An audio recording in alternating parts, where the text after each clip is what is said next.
ಧಾರವಾಡದ ಕರ್ನಾಟಕ ವಿವಿ ಕ್ಯಾಂಪಸ್ನಲ್ಲಿ ಚಿರತೆ ಆತಂಕ ಶುರುವಾಗಿದೆ. ಕಳೆದ 6 ತಿಂಗಳಿಂದ ಜಾನುವಾರುಗಳ ಮೇಲೆ ದಾಳಿ ನಡೆಸಿತ್ತು. ಈಗ ಕ್ಯಾಂಪಸ್ ಒಳಗಡೆ ಚಿರತೆ ಓಡಾಟ ಆತಂಕಕ್ಕೆ ಕಾರಣ ಆಗಿದೆ. ಪತ್ರಿಕೋದ್ಯಮ ವಿಭಾಗದ ರಸ್ತೆಯಲ್ಲಿ ಚಿರತೆ ಪ್ರತ್ಯಕ್ಷ ಆಗಿದೆ. ಸಿಸಿ ಕ್ಯಾಮೆರಾದಲ್ಲಿ ಚಿರತೆ ಓಡಾಡೋ ದೃಶ್ಯ ಸೆರೆಯಾಗಿದೆ. ಗಣೇಶೋತ್ಸವ ನಿಮಿತ್ತ ವಿಜಯಪುರ ನಗರದ ಜೋರಾಪುರ ಪೇಠ ಹತ್ತಿರದ ವಾಟರ್ ಟ್ಯಾಂಕ್ ಏರಿಯಾದಲ್ಲಿ ಯತ್ನಾಳ ಮತ್ತು ಯತ್ನಾಳ ಬೆಂಬಲಿಗರ ಬ್ಯಾನರ್ ಹಾಕಲಾಗಿತ್ತು. ಆದರೆ ಕಿಡಿಗೇಡಿಗಳು ಬ್ಯಾನರ್ ಹರಿದು ಹಾಕಿದ್ದಾರೆ. ಇನ್ನು ಬ್ಯಾನರ್ ಹರಿದಿರುವ ಮಾಹಿತಿ ಸಿಗ್ತಾ ಇದ್ದಂತೆ ಎಚ್ಚೆತ್ತ ಪಾಲಿಕೆ ಸಿಬ್ಬಂದಿ ಹರಿದ ಬ್ಯಾನರ್ಗಳನ್ನು ತೆರವು ಮಾಡಿದ್ದಾರೆ. ಇನ್ನು ಬ್ಯಾನರ್ ಹರಿದವರ ಪತ್ತೆಗೆ ಪೊಲೀಸರು ಮುಂದಾಗಿದ್ದು ಸಿಸಿಟಿವಿ ಪರಿಶೀಲನೆ ನಡೆಸ್ತಾ ಇದ್ದಾರೆ.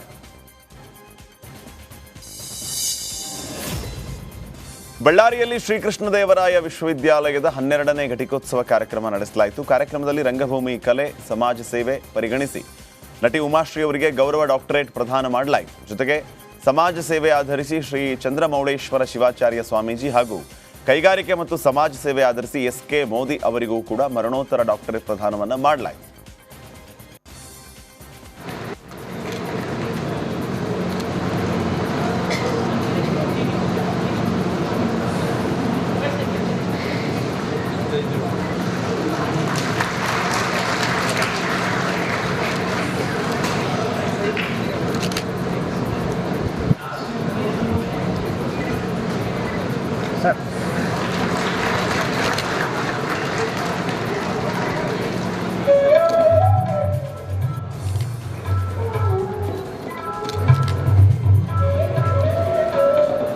ಗೌರಿ ಗಣೇಶ ಹಬ್ಬದ ಹಿನ್ನೆಲೆ ಚನ್ನಪಟ್ಟಣ ಕ್ಷೇತ್ರದಲ್ಲಿ ಉಚಿತ ಗಣೇಶ ಮೂರ್ತಿ ವಿತರಣೆ ಮಾಡಲಾಯಿತು.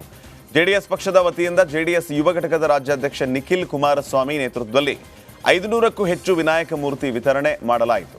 ಚನ್ನಪಟ್ಟಣದ ದೊಡ್ಡಮಳೂರು ಗ್ರಾಮದಲ್ಲಿ ನಿಖಿಲ್ ಕುಮಾರಸ್ವಾಮಿ ಮೂರ್ತಿ ವಿತರಣೆಗೆ ಚಾಲನೆ ನೀಡಿದರು. ಇತ್ತ ಉಪಚುನಾವಣೆ ಹಿನ್ನೆಲೆ ಮತದಾರರ ಓಲೈಕೆಗೂ ಜೆಡಿಎಸ್ ಪ್ಲಾನ್ ರೂಪಿಸ್ತಾ ಇದ್ರೆ ಅತ್ತ ಬಿಜೆಪಿಯಿಂದಲೂ ಉಚಿತ ಗಣೇಶ ಮೂರ್ತಿ ವಿತರಣೆ ನಡೆಯಿತು.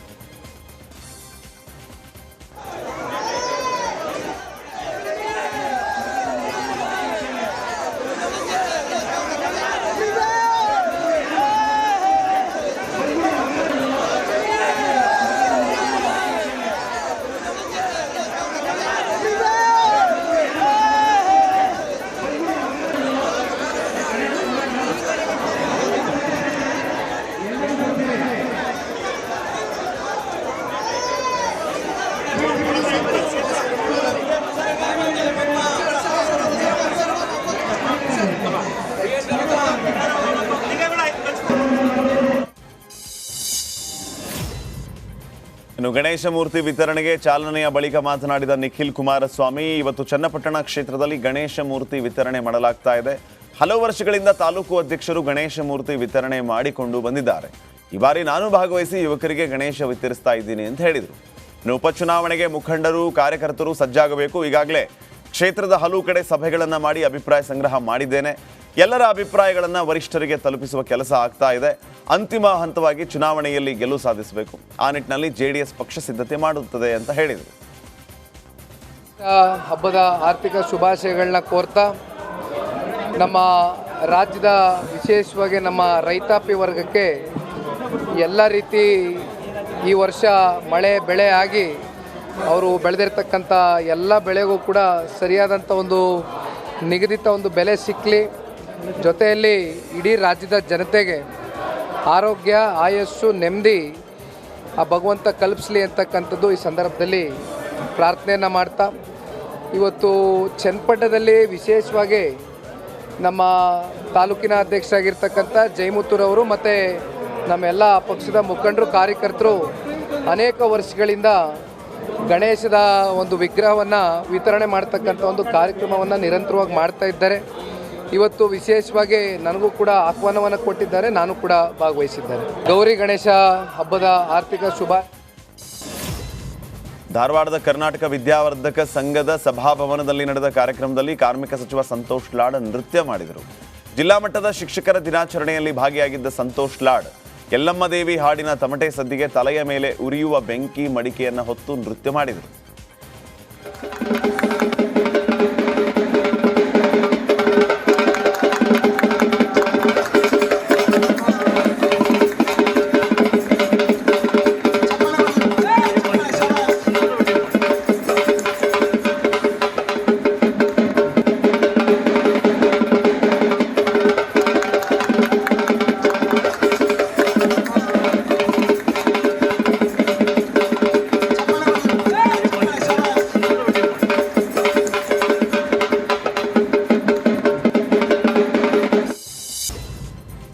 ವಿವಿಧ ಬೇಡಿಕೆ ಈಡೇರಿಕೆಗೆ ಒತ್ತಾಯಿಸಿ ದಾವಣಗೆರೆಯಲ್ಲಿ ರೈತರು ಪ್ರತಿಭಟನೆಯನ್ನು ನಡೆಸಿದ್ದಾರೆ. ರೈತರ ಕೃಷಿ ಪಂಪ್ ಸೆಟ್ಗಳಿಗೆ ಆಧಾರ್ ಜೋಡಣೆಗೆ ವಿರೋಧ, ಜಿಲ್ಲೆಯಲ್ಲಿರುವ ಬಗರ್ ಹುಕುಂ ಸಾಗುವಳಿದಾರರ ಹಕ್ಕುಪತ್ರ ನೀಡೋದು ಸೇರಿದಂತೆ ವಿವಿಧ ಬೇಡಿಕೆ ಈಡೇರಿಕೆಗೆ ಒತ್ತಾಯಿಸಿ ರೈತರು ಪ್ರೊಟೆಸ್ಟ್ ಮಾಡಿದರು. ಮೆರವಣಿಗೆ ಮೂಲಕ ಜಿಲ್ಲಾಧಿಕಾರಿಗಳ ಕಚೇರಿಗೆ ತೆರಳಿ ಮನವಿಯನ್ನು ಸಲ್ಲಿಸಿದರು. ಕರ್ನಾಟಕ ರಾಜ್ಯ ರೈತ ಸಂಘ ಹಾಗೂ ಹಸಿರು ಸೇನೆ ಸಂಘಟನೆ ವತಿಯಿಂದ ಪ್ರತಿಭಟನೆ ನಡೆಸಲಾಯಿತು. ಕರ್ನಾಟಕ ರಾಜ್ಯ ರೈತ ಸಂಘಕ್ಕೆ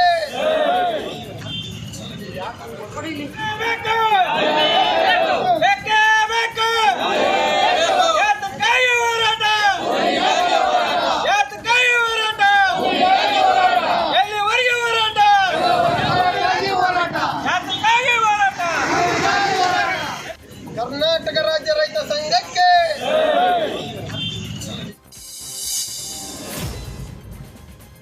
ಸೆಪ್ಟೆಂಬರ್ 15ನೇ ತಾರೀಕು ಅಂತಾರಾಷ್ಟ್ರೀಯ ಪ್ರಜಾಪ್ರಭುತ್ವ ದಿನಾಚರಣೆಯ ಹಿನ್ನೆಲೆ ಧಾರವಾಡದಲ್ಲಿ ಜಿಲ್ಲೆಯ ತಯಾರಿ ಬಗ್ಗೆ ಪೂರ್ವಭಾವಿ ಸಭೆಯನ್ನು ನಡೆಸಲಾಯಿತು. ಜಿಲ್ಲಾ ಉಸ್ತುವಾರಿ ಸಚಿವ ಸಂತೋಷ್ ಲಾಡ್ ಅಧ್ಯಕ್ಷತೆಯಲ್ಲಿ ಸಭೆ ನಡೆಯಿತು. ಸಂಘ ಸಂಸ್ಥೆಗಳು, ಶಿಕ್ಷಣ ಸಂಸ್ಥೆಗಳು, ಸಾಹಿತಿಗಳು ಸೇರಿದಂತೆ ವಿವಿಧ ಕ್ಷೇತ್ರದ ಪ್ರಮುಖರು ಸಭೆಯಲ್ಲಿ ಭಾಗಿಯಾಗಿದ್ದರು. ಜಿಲ್ಲೆಯಲ್ಲಿ 51 ಕಿಲೋಮೀಟರ್ ಉದ್ದದ ಮಾನವ ಸರಪಳಿ ನಿರ್ಮಾಣಕ್ಕೆ ಸಿದ್ಧತೆ ನಡೀತಾ ಇದೆ. ಜಿಲ್ಲೆಯ 18 ಗ್ರಾಮ ಪಂಚಾಯಿತಿ ಹಾಗೂ ಧಾರವಾಡ ನಗರದಲ್ಲಿ ಮಾನವ ಸರಪಳಿ ಹಾದು ಹೋಗಲಿದೆ. ಚನ್ನಪಟ್ಟಣ ಅಭ್ಯರ್ಥಿ ಆಯ್ಕೆ ವಿಚಾರ ಸಂಬಂಧ ಚನ್ನಪಟ್ಟಣದಲ್ಲಿ ನಿಖಿಲ್ ಕುಮಾರಸ್ವಾಮಿ ಪ್ರತಿಕ್ರಿಯಿಸಿದ್ದಾರೆ. ಮೊನ್ನೆ ದೆಹಲಿಯಲ್ಲಿ ಕೇಂದ್ರ ಸಚಿವ ಎಚ್.ಡಿ. ಕುಮಾರಸ್ವಾಮಿ ನೇತೃತ್ವದಲ್ಲಿ ಸಭೆ ಮಾಡಲಾಗಿದೆ. ಬಿಜೆಪಿಯ ಹಿರಿಯ ವರಿಷ್ಠರ ಜೊತೆಗೂ ಚರ್ಚೆಯನ್ನು ಮಾಡಲಾಗಿದೆ. ಕ್ಷೇತ್ರದಲ್ಲಿ ಆರೋಗ್ಯಕರ ಚುನಾವಣೆ ನಡೆಯಬೇಕು. ಅಭ್ಯರ್ಥಿ ಆಯ್ಕೆ ಬಗ್ಗೆ ಹೈಕಮಾಂಡ್ ನಾಯಕರು ತೀರ್ಮಾನ ಮಾಡ್ತಾರೆ. ಎನ್ಡಿಎ ಅಭ್ಯರ್ಥಿ ಪರವಾಗಿ ಎಲ್ಲರೂ ಒಟ್ಟಾಗಿ ಕೆಲಸ ಮಾಡ್ತೀವಿ. ಕಾಂಗ್ರೆಸ್ ಸೋಲಿಸೋದಕ್ಕೆ ಸೂಕ್ತ ಅಭ್ಯರ್ಥಿ ಹಾಕುವ ಕೆಲಸವನ್ನ ಹೈಕಮಾಂಡ್ ಮಾಡುತ್ತೆ ಅಂತ ಹೇಳಿದರು.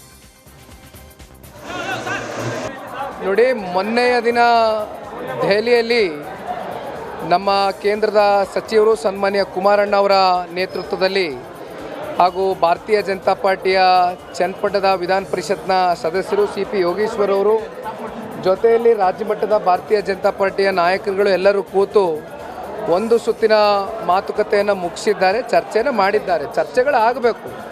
ಆರೋಗ್ಯಕರವಾದಂಥ ಚುನಾವಣೆ ಫಲಿತಾಂಶ ನಮ್ಮ ಪರವಾಗಿ ಬರಬೇಕು ಅಂದರೆ ಸಾಕಷ್ಟು ಚರ್ಚೆಗಳಾಗಬೇಕು. ಈಗಾಗಲೇ ಚರ್ಚೆಗಳು ಸಾಕಷ್ಟು ಬಾರಿ ಆಗಿದೆ. ಹಾಗಾಗಿ ನಾನು ಇಲ್ಲಿ ಅಂತಿಮವಾಗಿ ಹೇಳ್ತಕ್ಕಂಥದ್ದು, ಇಡೀ ರಾಜ್ಯದ ಜನತೆಗೆ ಮಾಧ್ಯಮದ ಮೂಲಕ ಚನ್ನಪಟ್ಟಣದಲ್ಲಿ ಅಂತಿಮವಾಗಿ NDA ಅಭ್ಯರ್ಥಿ ನಿಲ್ತಾರೆ. ಯಾರು ನಿಲ್ಲಬೇಕು, ಯಾರು ಸೂಕ್ತವಾದಂಥ ಅಭ್ಯರ್ಥಿ ಕಾಂಗ್ರೆಸ್ನ ಮನಸ್ಸಕ್ಕೆ ಈ ಒಂದು ಕ್ಷೇತ್ರದಲ್ಲಿ ಅಂತಕ್ಕಂಥದ್ದು ಮುಂಬರ್ತಕ್ಕಂಥ